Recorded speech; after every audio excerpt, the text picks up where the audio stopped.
Carolina This Week with Tim McGinnis.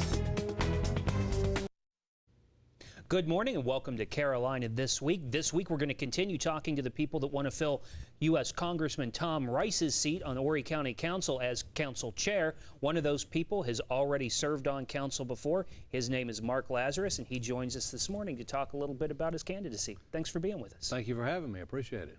Now, this wouldn't, if elected, this wouldn't be your first time on county council. You served before. Yes, I served back in, I believe it was 2002 to 2006. I actually served as vice chair the last year of my term. Now, I suppose that some people may ask, why would you want to go back? Yeah, I've been asked that a few times, but I just, I have a lot of unfinished business. I think there's a lot going on in our county right now that I can bring my business background to help solve some of these problems. We got, problems with roads. We've got problems. We need jobs. We've got a high crime rate that we really need to attack. So there's a lot of issues out there. I love serving the people. I love being part of Horry County, and I think I can offer something to help. Now, Congressman Rice stepping down about halfway through his term, his biggest priority was bringing jobs to the county. And to do that, he really kind of spearheaded redoing the Myrtle Beach Economic Development Corporation, well, giving it a new name, yes, bringing a new director in, that type of thing. How important would bringing jobs to the county be? Would it be the most important issue, you think, and how would you go about doing it? And what kind of jobs? Yeah. Well, it's obviously top priority. We've got a lot of possibilities out there. The types of jobs that I would be looking for is similar to what they're doing now, but others. I think we need to do a better job coordinating and communicating with Coastal Carolina University and Horry Georgetown Tech. At Coastal Carolina University, they have one of the top marine wetland science programs in the country to do research. We could actually become a mini research area utilizing the college right here and using the Atlantic Center. I believe once we have that, we can get more businesses that will locate here to be able to use that research and then be able to study and use Horry Georgetown Tech and the college also. So I'll be going after businesses like that, but also with our new airport, we have the new ITAP park that we haven't even started with. You've got Boeing. Hopefully they're going to get the Dreamliner issues straightened out. We can utilize and bring people in that could be support services to Boeing. So there's a lot of opportunities out there for us to do that. And we need to increase our tourism. I mean, if we can become a longer tourist destination where we're more year-round and bring in more events and more activities for the people to come to, then we could have better jobs for people that way too. And this past week, the city of Myrtle Beach, they revealed a study that they've done about sports tourism and making sports tourism kind of a focus for the city. How could the county capitalize off of something like that? What types of things do you think the county is not doing now that it could be doing to get people here, either more people during the season or more people during the off season? Well, I think the biggest thing the county is doing is I chair as of right now the Accommodations Tax Committee. And we select the Myrtle Beach Area Chamber of Commerce to handle the 30% money, which goes into the advertising pot to help advertise and promote Myrtle Beach. I think we're doing a good job. As the economy grows and more things are going to happen around the beach, I think we're going to be doing a good job to bring people in to our area with that. But we've got to continue to promote. I think it's a big issue.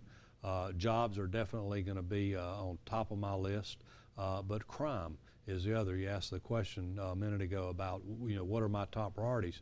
Well, jobs we need. But if we don't get rid of the crime, then we're not going to get companies that are going to want to locate here. So we've got to give our support services, our police, and all that they need to be able to respond and curtail this crime wave that we have here in Horry County. Well, on crime then, Horry County has a new police chief. Are you satisfied with the job Sandra Rhodes has been doing? Absolutely. I've met Sandra several times and have had several conversations with her. I'm very impressed with her. I'm impressed with the direction that she's wanting to go in, but she's going to need some help. She's going to need some council help. She's going to need some funding help. We have gang activity that's in Horry County that they have a gang task force, but they need support behind them to make sure that they have the funds to be able to do the job that they've been asked to do.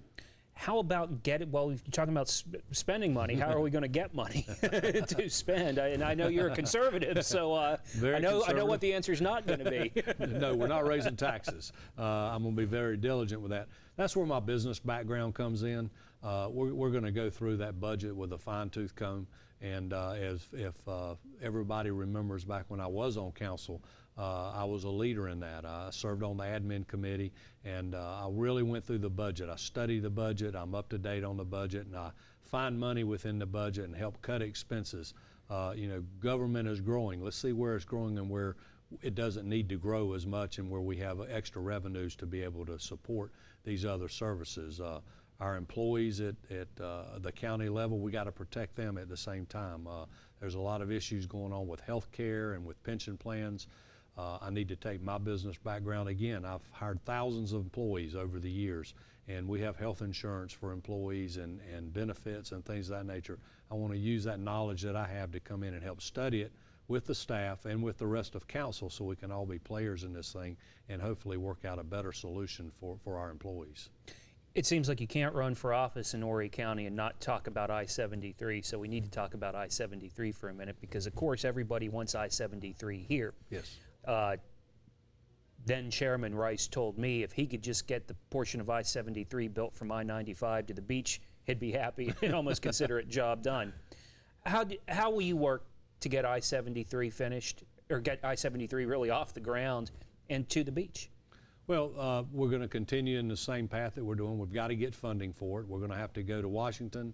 We're going to have to go to Columbia, and we're going to have to beat the doors. It's not right that we continue to send all this money to Columbia and we're not getting our fair share back. I'm going to be an advocate for that. I'm going to work with our local delegation. I'm got good relationships with all of them, and we're going to start beating the drum even louder that we want more of our fair share back.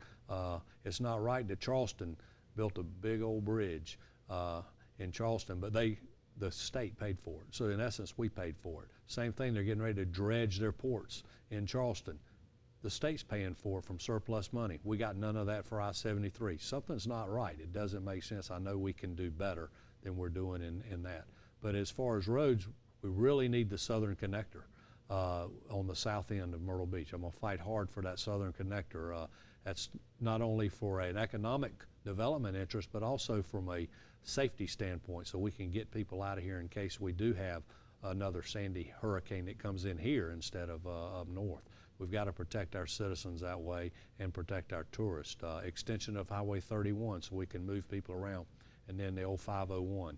501 is a tragedy right now. We've got to do better. We've got to do more studies and figure out how to fix 501 to move traffic better. There are also a couple others. Carolina Forest, one of the fastest growing parts of the county. People talk about wanting to see Postal Drive paved or wanting to see International Drive extended out to Highway 90. State issues, but do you think the county government needs to play a bigger role in putting pressure on the state to getting those types of things off the ground too? Oh, absolutely. That's going to be another top priority. The Carolina Forest area has really been left behind when it comes to that. They've been promised that International Drive is going to be paved, but right now we're held up at the extension of 31 and the paving of 707 on a $4 million debacle with some kind of regulatory agencies. We've got to fix that problem. We've got to move forward. If we don't do anything else in the meantime, I'm going to use my relationships and go into the regulatory agencies so we can get International Drive passable. Postal Way's got to go all the way through past Tanger Outlet all the way in, so you got the interconnectivity. And then on Carolina Forest Drive, we just got to put some turn lanes in. And you know, maybe not necessarily right now 4-lane, but at least give them some relief when somebody's trying to turn left or right. They have a turn lane to get out of the middle of traffic so we can keep traffic flowing. All right.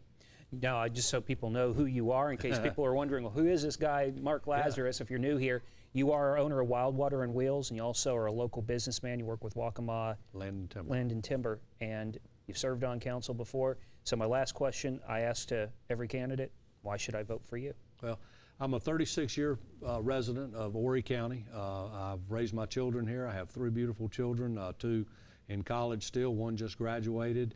I have a wife of almost 25 years this coming November. We love Horry County. I love living here, and I want to be able to take my business background, my background of being involved in the community, serving on many task forces, coaching Little League football, basketball, baseball, just being involved and help the people of Horry County. We need to have a concerted effort between Myrtle Beach, Conway, Loris, Aner, Surfside, Green Sea, everybody around the entire Horry County area. We need to work together because if one's healthy, we're all healthy. All right. Mark Lazarus, candidate for Horry County Council Chair. Thanks for being with us this morning. Thank you for having me. Stay with us. When we come back, we're going to talk Tea Party politics. We'll be right back.